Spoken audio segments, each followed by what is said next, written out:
আসসালামু আলাইকুম। আজকে আমরা বানাবো আমার most favourite bake pasta. Bake পাস্তার জন্য প্রয়োজন গাজর, মটরশুঁটি, পেঁয়াজ, টমেটো, রসুন, পাকা টমেটো এবং কিছু পরিমাণ মরিচ। এবং মিটের জন্য আমাদের প্রয়োজন মুরগির মাংস। আমি মুরগির মাংসকে দুইভাবে কেটেছি, একটা লম্বা ডেকোরেশনের জন্য, একটা ছোট গুঁড়ি করে কেটেছি পাস্তাতে দেওয়ার জন্য।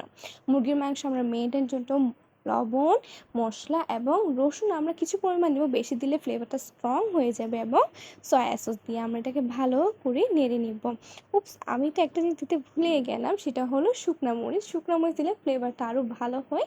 তারপর আমরা ভালো করে নেড়ে এটাকে এক সাইডে রেখে দিব ম্যারিনেটের জন্য। এবার আমরা একটা প্যানের মধ্যে গরম পানির মধ্যে আমরা কিছু পরিমাণ পাস্তা দিব যেন সেটা সিদ্ধ হয়ে যায়। অনেকটা প্যানে আমার ডেকোরেশনের জন্য যে মিটটা ছিল সেটা আমরা ভালো করে ভেজে নিব। আমি মিডিয়াম কুক করেছি, আপনারা যে যেমন পছন্দ সে তেমন কুক করে নিতে পারেন, কিন্তু আমার মিডিয়াম কুকটা আমার জন্য খুব ভালো লাগে। তারপর আমার পাস্তা রেডি হয়ে গেছে, সিদ্ধ হয়ে গেছে। এখন আমরা অন্য একটা ফ্রাই প্যানে তেল, আমরা বাটার দিব ফ্লেভারের জন্য। তারপর আমরা আস্তে আস্তে করে আমাদের কাটা সবজি সবগুলো একের পর এক সুন্দর করে দিয়ে ভালো করে নেড়ে চেড়ে নিব।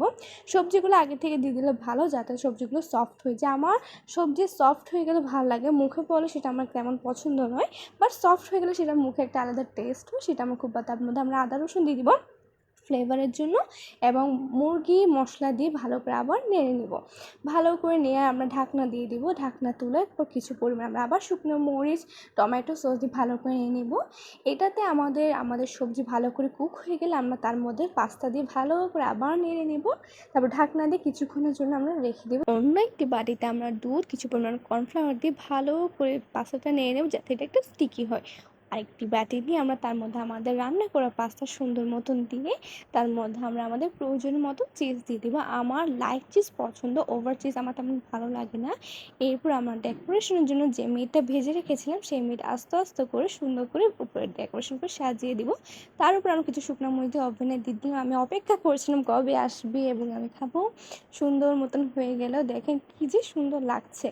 এবার আমি আপনাদেরকে মেইন ভিউটা দেখাই, জিভে জল চলে এলো। এবার আমি আপনাদেরকে চিজের পরিমাণটা দেখাই। আমার এইটুকু চিজে ভালো, ওভার চিজ আমার তেমন পছন্দ নয়, এইটুকু চিজে আমার মন ভরে যায়। Thanks for watching guys.